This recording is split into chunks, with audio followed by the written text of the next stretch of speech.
شہید کی جو موت ہے وہ قوم کی حیات ہے۔ آپ کو ایک اہم خبر سے آگاہ کرتے چلیں۔ دیپال پور کے نواحی گاؤں 49D سے فوجی محمد رمضان ولد محمد شریف جو کہ 2 جنوری بروز اتوار کو بلوچستان میں تربت کے مقام پر دہشت گردوں سے مقابلہ کرتے ہوئے ملک پاکستان کی حفاظت کرتے ہوئے جام شہادت نوش کر گیا۔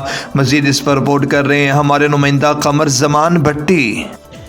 جی بالکل، دیپال پور کے نواحی گاؤں 49D سے فوجی محمد رمضان جو کہ 2 جنوری بروز اتوار کو بلوچستان میں تربت کے مقام پر دہشت گردوں سے مقابلہ کرتے ہوئے اور ملک پاکستان کی حفاظت کرتا ہوا جام شہادت نوش کر گیا، جس کی نماز جنازہ 4 جنوری بروز منگل 10:30 بجے ان کے آبائی گاؤں 49D میں ادا کر دی گئی۔ نماز جنازہ قاری محمد بلال معاذ نے پڑھائی، جس میں علاقہ بھر سے آئے سیاسی اور سماجی مذہبی شخصیات اور عوام کی بڑی تعداد نے بھرپور شرکت کی۔